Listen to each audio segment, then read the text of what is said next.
Hi everyone! By late 2024, a routine behind-the-scenes filming trip by a famous online creators team to a restricted ancient site unexpectedly led to the disappearance of footage and a chain of unanswered questions. This video is meant for slow, immersive viewing, letting you drift into an uneasy atmosphere where observations, rumors, and coincidences begin to blur together. Late in the fall of 2024, the team of one of the world's largest online creators traveled to North Africa for what was meant to become their main video of the year. According to people involved, they had arranged filming access to locations ordinary visitors never see. Restricted sections of an ancient desert plateau, sealed underground passages, and service corridors usually mentioned only in passing in documentaries. In a small, stuffy office connected to the local antiquities administration, they were handed a thick folder of permits, each page covered with signatures and stamps. The official straightened his tie and repeated the same phrase several times. Access like this was rare, and if trust was broken, the doors would close not just for them, but for everyone who came after. In the corner, silent, sat their guide, a lean man in his 60s with tired eyes, who already looked at the creator as if he knew in advance that someone would eventually take one frame too many. That evening at the hotel, the team argued over the plan. The producer pushed for maximum exclusivity, something people will talk about all year. The creator dreamed aloud about breaking another viewership record. The camera operator said little, busy checking gear. On the table lay a map of the plateau, tourist areas marked in red and their special route in green. The main thing, the guide said quietly as they were escorted to the elevator, is not to go where the owners still remember this was their home. At first, no one knew if it was a joke about officials or something else. There was no smile in his voice, and that lingered longer than any formal warning. On the second day, instead of the familiar descent into well-known chambers, they were driven farther into the desert, toward a series of low but unnaturally flat rocky mesas. The vehicles followed stone tracks until the road ended at a concrete pad with a large metal hatch and several weathered equipment crates nearby. The guide explained that this was a technical zone used by specialists with sensors, pumps, and ventilation shafts, and asked them not to lag behind. Inside, the air was cool and smelled of dust and iron. The humidity felt wrong compared to the dry desert outside, and their voices echoed dully against stone. After a while, the narrow corridors opened into a vast hall with a floor so even it looked polished, stretching into darkness. It was there that the creator noticed something strange first. A depression shaped like a bare human footprint, but so long that a person could have lain down inside it at full height. The stone seemed pressed downward, as if something impossibly heavy had once stepped there and moved on. The producer whispered to the camera operator to get the shot while security looked away, and he shielded the camera with his body and took several quick images. The mark felt too deliberate to be random erosion, yet too impossible to discuss out loud.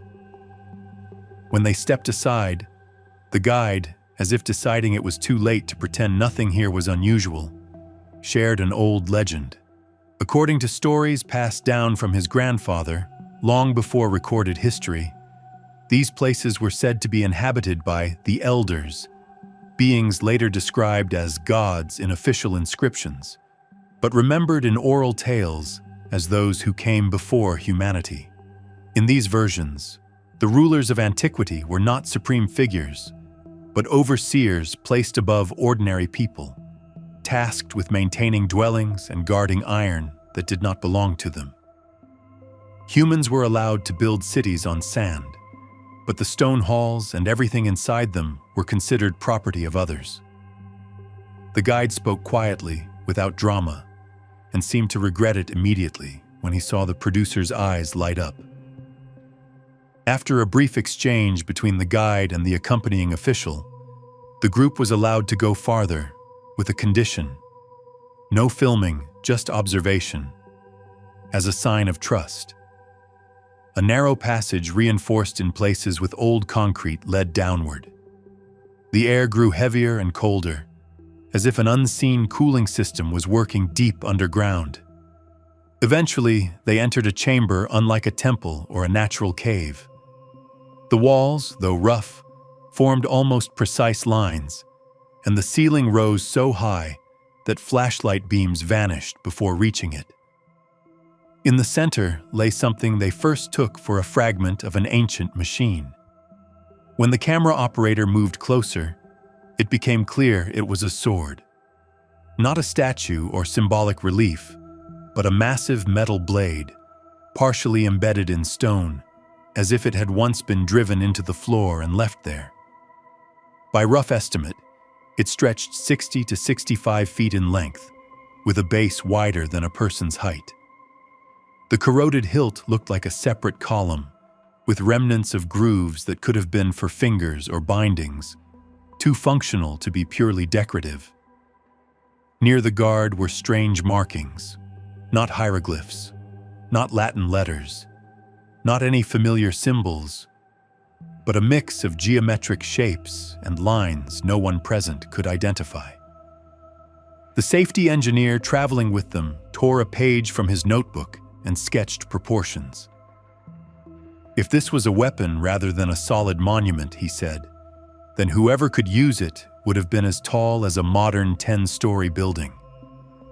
His words echoed too loudly in the hall, and the official cut him off sharply, telling him not to speak that way in front of guests. Then, visibly irritated, he ordered everyone to place phones and cameras into a metal box at the entrance, explaining that some objects are not meant for publication, even accidentally. The creator tried to argue, but stopped when he met the guide's heavy look, which seemed to say, "If you want to leave here with anything at all, stop now." That night, in a sleek but impersonal hotel room, the camera operator pulled a small gray case from the bottom of his suitcase. Inside was a foldable drone he had brought just in case, without mentioning it to officials or even parts of the team. He admitted that in the hall with the footprint and the blade, he had launched it briefly from behind the group, sent it almost up to the ceiling, and started recording. "If they made us hand over everything," he said while connecting it to his laptop, "at least there would be one chance to keep something that mattered." The creator cursed at first, recalling the signed papers, but as the file loaded, everyone leaned closer to the screen. The footage drifted slowly over the hall, revealing the giant footprint from above, with people beside it reduced to dots. Then the drone shifted toward the center, and the blade entered the frame. A metallic plane mottled with rust and desert dust, disappearing into stone like a knife in wood. Along the edge, grooves and strange symbols were visible, and when zoomed in, they looked drawn with precise, almost technical intent. Somewhere below, the guide's muffled voice asked for the lights to be turned off, followed by the official's sharp demand to stop filming. The operator paused the video as the drone hovered directly above the sword, human figures with small lights resembling accidental visitors in someone else's armory. A heavy feeling settled in the room, as if they were watching footage they were never meant to see. The producer spoke first. "If they showed this," he said, "it would become the most discussed video of the year. Brands would line up. Even airlines were already asking about partnerships." The creator stayed silent longer, remembering the official's hand on the permits and the guide's words about owners of the house. In the end, they chose a compromise. A brief fragment would be hidden in the main video, just a couple of seconds. No sound, no close-ups, only a wide aerial pass. Only viewers who paused and zoomed would realize they were seeing something out of place. The original file was encrypted and moved to a separate drive, with the agreement that only the creator would keep a backup. A week later, already in Europe, they sat in an editing studio working on the final cut titled "Behind the Pyramids: Places Tourists Never See." Most of it followed a familiar formula: sweeping shots of the plateau, descents into known chambers, jokes, challenges tied to donations for preservation. Near the middle, under a general shot labeled as a hidden hall, the editor carefully inserted just over 2 seconds of drone footage, darkening it slightly so the blade and footprint were barely visible against the stone. They watched the video start to finish and decided the fragment looked like a lighting artifact, enough to keep a sense of honesty without openly violating their agreements.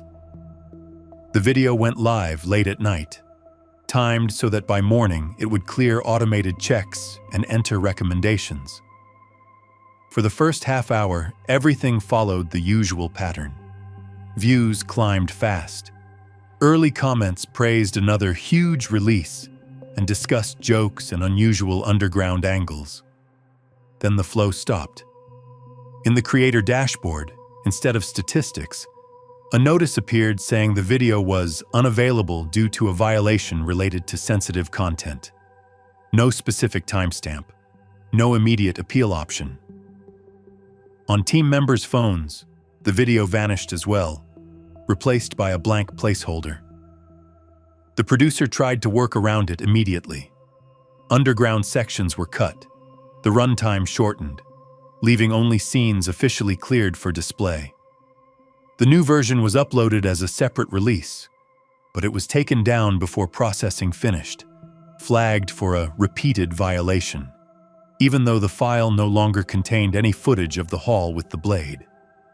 They then posted a short teaser on another platform, a few seconds of flight over the strange chamber with the caption, "You were not meant to see this." It gathered tens of thousands of views and enthusiastic comments before disappearing along with the discussion thread. Several active commenters found their accounts temporarily locked for activity review. After the second block, the creator decided to speak openly and recorded a separate explanation video. He talked about the trip, about promises not to film certain areas, and about a fragment that had been recorded anyway and now seemed to be suppressed across platforms. He showed none of the footage itself, only described what had happened. That video stayed up longer, but also faced limits. Recommendations slowed. Some advertisers quietly stepped back, not wanting to be associated with controversy around ancient sites and international authorities. Meanwhile, the topic spread to news outlets. Some accused the creator of chasing attention. Others demanded clarification from the host country.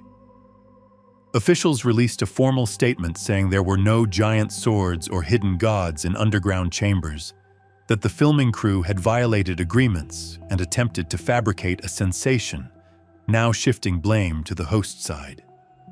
Archived images shown at a press briefing depicted ordinary technical rooms, empty corridors, aging structures. At the same time, anonymous leaks began circulating online. Blurred drone frames showing an elongated metal blade and a massive footprint, as if seen through a layer of dust.